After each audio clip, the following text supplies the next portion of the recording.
ونعوذ بالله من شرور أنفسنا ومن سيئات أعمالنا من يهده الله فلا مضل له ومن يضلل فلا هادي له وأشهد أن لا إله إلا الله وأشهد أن محمدا عبده ورسوله يا أيها الذين آمنوا اتقوا الله حق تقاته ولا تموتن إلا وأنتم مسلمون يا أيها الناس اتقوا ربكم الذي خلقكم من نفس واحدة وخلق منها زوجها وبث منهما رجالا كثيرا ونساء واتقوا الله الذي تساءلون به والأرحام إن الله كان عليكم رقيبا يا أيها الذين آمنوا اتقوا الله وقولوا قولا سديدا يصلح لكم أعمالكم ويغفر لكم ذنوبكم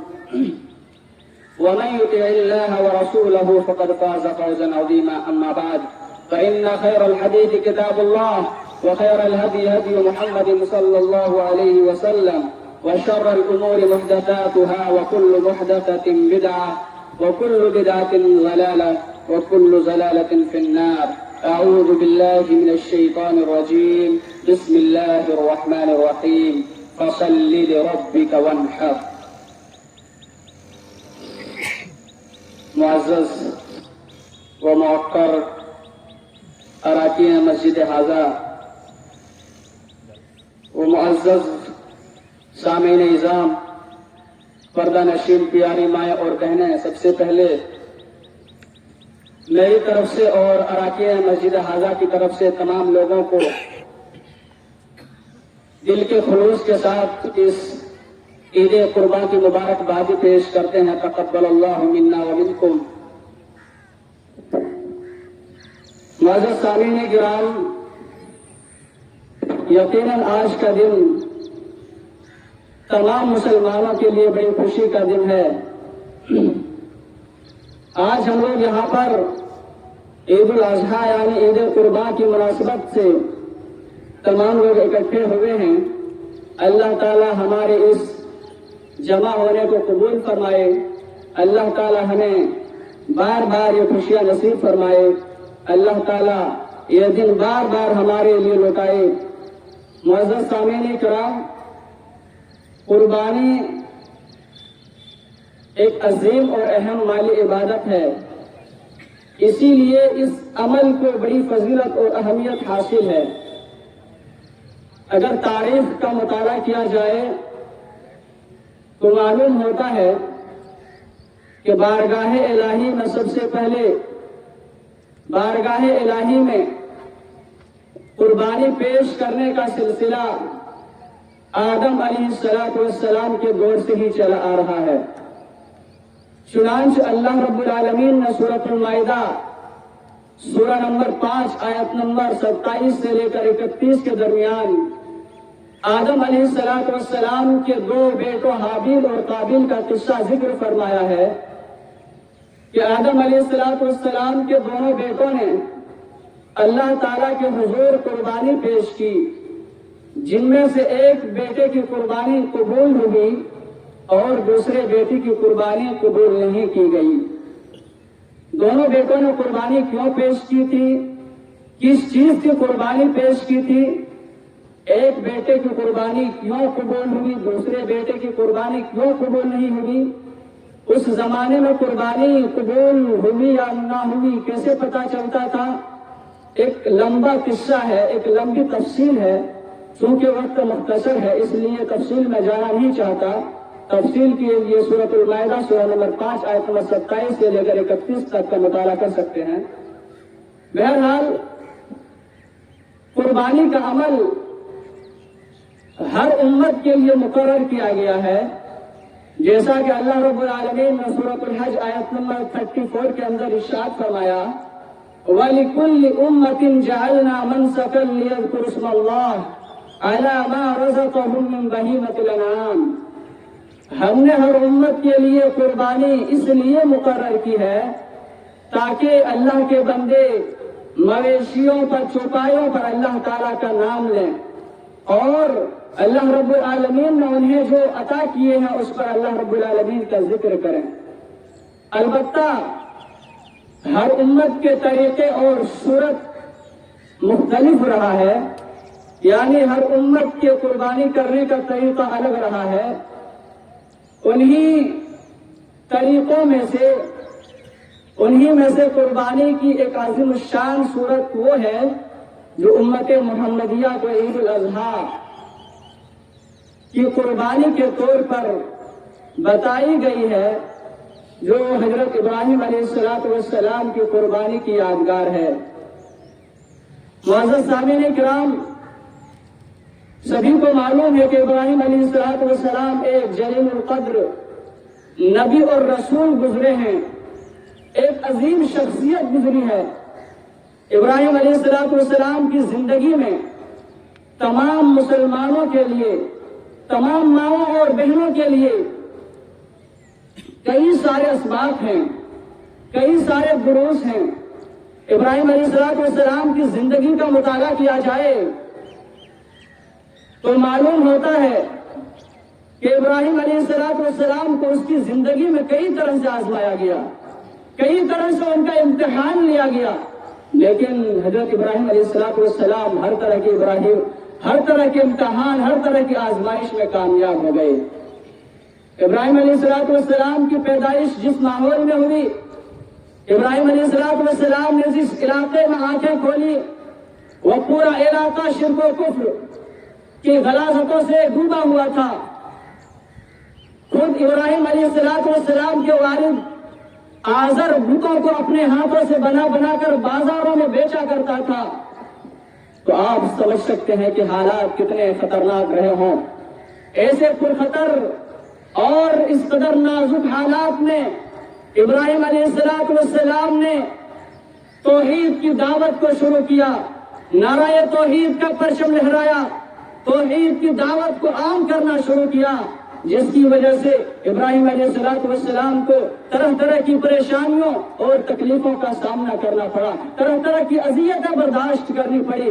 ایک مرتبہ ابراہیم علیہ السلام نے اپنے ہاتھ میں کلہاڑی لی اور مندر یعنی بت خانہ پہ جا کر کے تمام بتوں کو گرا دیا، تمام بتوں کو ریزہ کر دیا۔ جب کافروں کو، مشرکوں کو پتہ چل گیا کہ ابراہیم علیہ السلام کا کام ہے، تو ابراہیم علیہ السلام کو مجمع عام میں بلایا گیا اور ابراہیم علیہ السلام کو نظر آتش اور دہکتی ہوئی آگ کے حوالے کر دیا جاتا ہے، جلتی ہوئی آگ میں ڈال دیا جاتا ہے۔ قرآن نے اس کا نقشہ ہی کھینچا ہے کہ قالوا حرقوه وانصروا آلهتكم ان كنتم فاعلين۔ مشرکوں نے یہ مشورہ کیا کہ ابراہیم نے تمہارے معبودوں کے ساتھ بہت برا کیا ہے، ابراہیم نے تمہارے معبودوں کے ساتھ بہت غلط حرکت کی ہے، اس لیے اگر تم اب کچھ کرنا ہی چاہتے ہو تو ابراہیم علیہ السلام کو آگ میں جلا ڈالو، آگ میں ڈال دو۔ پھر کیا ہوتا ہے؟ ابراہیم علیہ السلام دہکتی ہوئی آگ میں حسبنا اللہ و نعم الوکیل پڑھتے ہوئے خوب پڑھتے ہیں۔ اللہ رب العالمین کی طرف سے آواز آتی ہے، قلنا یا نار کونی بردا و سلاما، اے آگ تو ابراہیم علیہ السلام کے لیے ٹھنڈی ہو جا، اے آگ تو سلامتی والی آگ بن جا۔ چنانچہ وہ آگ ٹھنڈی ہو جاتی ہے، سلامتی والی آگ بن جاتی ہے۔ ابراہیم علیہ السلام کو کچھ بھی نقصان نہیں ہوتا ہے، ابراہیم علیہ السلام صحیح سلامت آگ سے باہر نکل آتے ہیں۔ معزز سامعین کرام، ابراہیم علیہ السلام کا یہ واقعہ عراق میں پیش آیا۔ بالآخر آپ علیہ السلام نے وہاں سے ہجرت کی اور ملک شام کی طرف چلے گئے تاکہ پیغام خداوندی دوسروں تک پہنچائیں، دوسروں تک اللہ تعالیٰ کا پیغام پہنچائیں۔ وہیں پر انہوں نے دعوتی مشن کو آگے بڑھانے کے لیے اولاد کی دعا فرمائی۔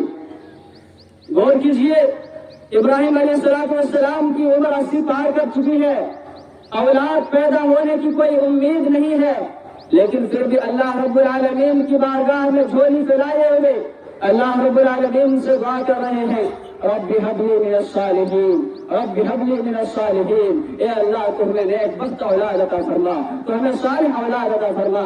اللہ تعالیٰ کی طرف سے خوشخبری ملتی ہے، فبشرناہ بغلام حلیم، فبشرناہ بغلام حلیم، ہم نے انہیں ایک بردبار اور حلیم بچے کی بشارت دی۔ میرے دوست اور میرے ساتھیوں، یہاں پر تمام مسلمانوں کے لیے، تمام ماؤں اور بہنوں کے لیے ایک بہت بڑا سبق ہے، بہت بڑا درس ہے وہ یہ کہ اللہ رب العالمین کی حاجت روا، مشکل کشا، مرادیں پوری کرنے والا، اولاد عطا کرنے والا صرف اللہ تعالیٰ ہے۔ اللہ تعالیٰ کے علاوہ دنیا کی کوئی کائنات، دنیا کی کوئی طاقت کسی کی مراد پوری نہیں کر سکتی، دنیا کی کوئی طاقت کسی کو اولاد عطا نہیں فرما سکتا، میرے کوئی اولاد عطا نہیں دے سکتی، عطا نہیں کر سکتی میرے دوست اور میرے ساتھیوں۔ لیکن دنیا کے اندر آج ہو کیا رہا ہے، اولاد لینے کے نام پر کیا ہو رہا ہے تمام لوگوں کو معلوم ہے۔ اولاد دینے کے نام پر ماؤں اور بہنوں کی عزتوں کے ساتھ کھلواڑ کیا جا رہا ہے۔ اللہ کی قسم دل خون کے آنسو ہوتے ہیں۔ ماؤں اور بہنوں کو اولاد دینے کے نام پر 15-20 دن تک اپنے پاسوں پر غدار لوگ رکھتے ہیں۔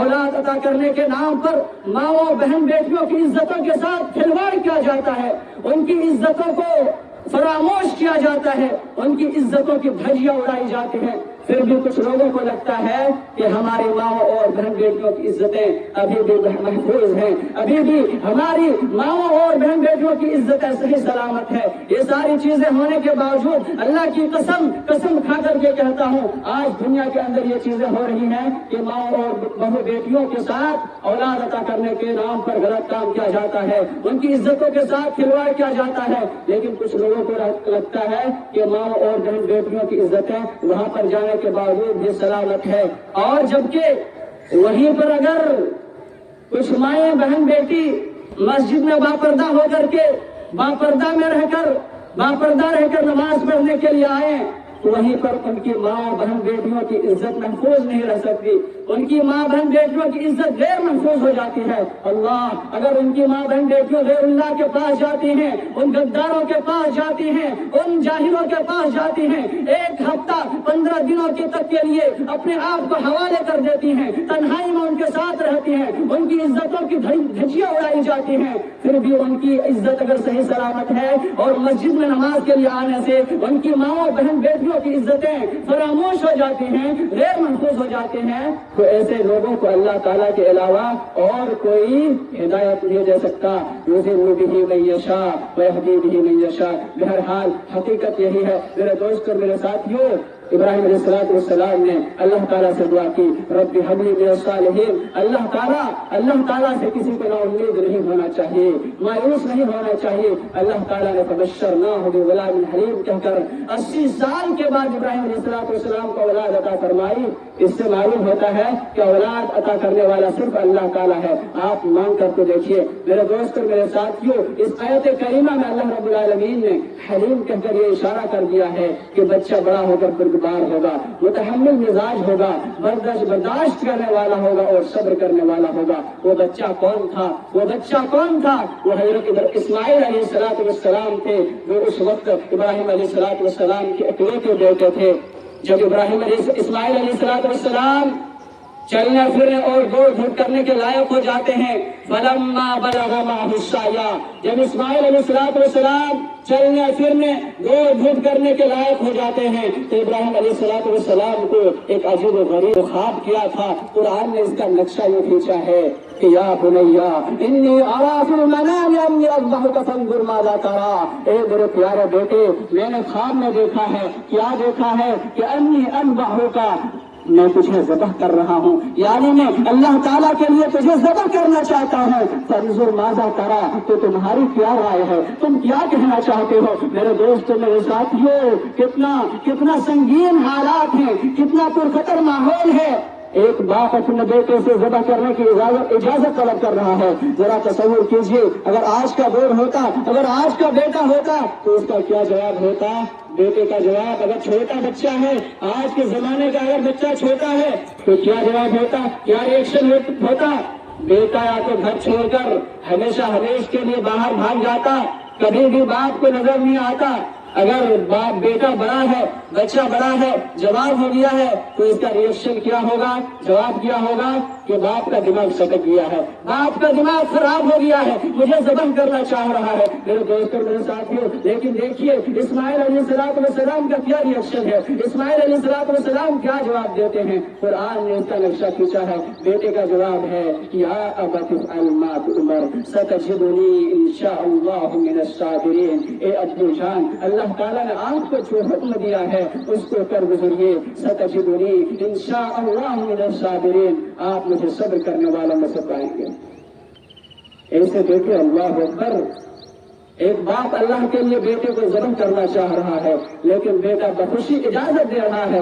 اتنے مطیع اور فرما بردار بیٹے کہاں نصیب ہوتے ہیں آج کے زمانے میں۔ میرے دوست میرے ساتھیوں، بیٹے نصیب نہیں ہوتے ہیں۔ اللہ رب العالمین سے اس طرح کے فرما بردار بیٹے مانگنا پڑتا ہے، جس طرح سے ابراہیم علیہ السلام نے اللہ تعالیٰ سے نیک بخت اولاد کی دعا کی تھی، اللہ رب العالمین نے اسی طرح سے آپ کو بیٹا عطا فرمایا۔ تو آپ بھی اللہ رب العالمین سے جب اولاد مانگیں تو صرف اولاد نہیں بلکہ نیک اولاد کی دعا کریں۔ میرے دوست میرے ساتھیوں، فلما اسلما وتلہ للجبین، جب دونوں باپ بیٹے تیار ہو گئے، جب دونوں باپ بیٹوں نے اللہ تعالیٰ کے حکم کے سامنے اپنا سر جھکا دیا، اپنا سر خم کر دیا، باپ ذبح کرنے کے لیے تیار، بیٹا ذبح ہونے کے لیے تیار۔ کیوں؟ اللہ کا حکم ہے، اللہ کا حکم آ جائے اس کے سامنے کسی کا اور حکم چلنے والا نہیں۔ اگر اللہ تعالیٰ بیٹے کو قربان کرنے کا حکم دے تو باپ بیٹے کو ذبح کرنے کے لیے تیار، بیٹا ذبح ہونے کے لیے تیار۔ کتنا عجیب معاملہ ہے، اس طرح کا منظر زمانے نے کبھی نہیں دیکھا، پوری کائنات نے کبھی بھی اس طرح کے حالات نہیں دیکھے، اس طرح کا منظر کا سامنا نہیں کیا۔ پوری کتابوں میں، دنیا کی کسی کتاب میں بھی اس طرح کا منظر ذکر نہیں ہے۔ میرے دوستوں میرے ساتھیوں، کتنا خطرناک منظر ہے۔ ایک باپ بیٹے کو ذبح کرنا چاہ رہا ہے، بیٹا اس کی اجازت دے رہا ہے کہ ستجدنی انشاءاللہ من الصابرین، آپ مجھے صبر کرنے والوں میں سے پائیں گے۔ فلما اسلما وتلہ للجبین، جب باپ بیٹے تیار ہو گئے تو باپ نے بیٹے کو پیشانی کے بر زمین پر گرا دیا، اور اب ابراہیم علیہ السلام چاہتے ہی تھے کہ بیٹے کے گردن پر چھری چلائیں۔ باپ نے بیٹے کی گردن پر چھری رکھ دی، اب چاہتے ہی تھے کہ بیٹے کا گردن کاٹ دے، بیٹے کو اللہ تعالیٰ کے لیے قربان کر دیں۔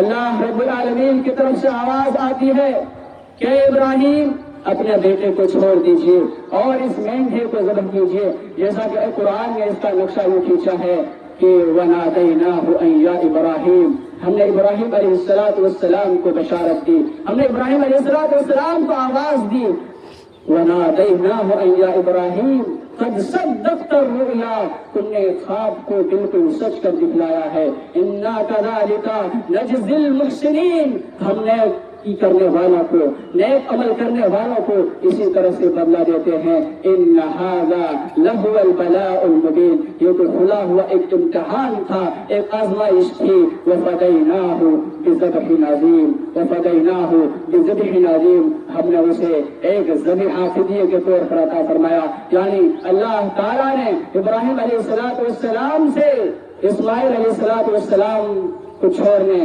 اسماعیل علیہ السلام کی جان بچانے کا حکم دیا۔ اسماعیل علیہ السلام کی جان بچا لی جاتی ہے اور اس کے بدلے میں ایک مینڈھے کو عطا کیا جاتا ہے جس کو ابراہیم علیہ السلام ذبح کرتے ہیں۔ یہ قربانی ابراہیم علیہ السلام، اسماعیل علیہ السلام، دونوں باپ بیٹے کی یہ قربانی اللہ تعالیٰ کو اس قدر پسند آتی ہے، اتنی اچھی لگتی ہے کہ اس قربانی کو پوری امت مسلمہ کے لیے تا قیامت تک باقی رکھنے کا اعلان کر دیا۔ وَتَرَكْنَا عَلَيْهِ فِي الْآخِرِينَ، ہم نے اسے آنے والے تمام لوگوں کے لیے تا قیامت تک باقی رکھ دیا۔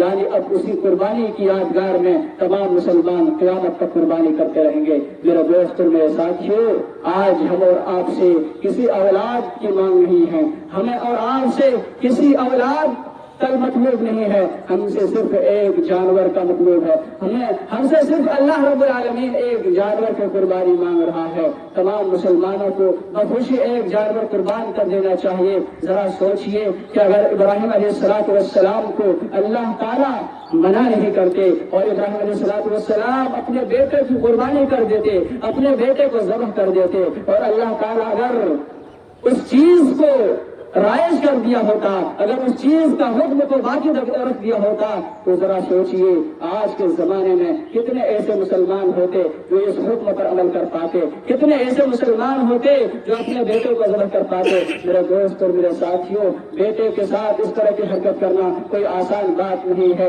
آج 5 وقت کی نماز لوگوں سے ادا نہیں ہو پاتی ہے، اگر بیٹے کو ذبح کرنے کی بات آ جائے تو اللہ کتنے سارے مسلمان دین سے پھر جاتے، اس حکم پر عمل ہی نہیں کرتے۔ اللہ اسی لیے اللہ تعالیٰ کا شکر گزار، اللہ رب العالمین کا احسان جتلانا چاہیے، اللہ رب العالمین کا ہمیں شکریہ ادا کرنا چاہیے۔ اللہ رب العالمین کا بہت بڑا فضل و احسان ہے کہ انہوں نے ہمارے لگتے جگر، ہمارے کلیجے کے ٹکڑے، ہمارے بچوں کی حفاظت فرما لی، ہم سے ان کی جان کو بچا لی، ورنہ ہمیں بھی آج اللہ رب العالمین کے لیے بیٹوں کی قربانی دینی پڑتی۔ اللہ رب العالمین کے راہ میں بخوشی جانور کو ذبح کیا جائے۔ میرے دوستوں، میرے ساتھیوں، آج کا دن بڑی خوشی کا دن ہے، آج کا دن تمام مسلمانوں کے لیے خوشیاں بانٹنے کا دن ہے۔ اس لیے تمام مسلمانوں کو چاہیے آج کے دن خوشی منائیں، لوگوں سے مل جل کر کے سلام کلام اور مصافحہ کیا کریں، لوگوں کے ساتھ ہنس کر ملیں، لوگوں کے ساتھ مل جل کر کے رہیں، ایک دوسرے کے ساتھ خوشیاں بانٹیں،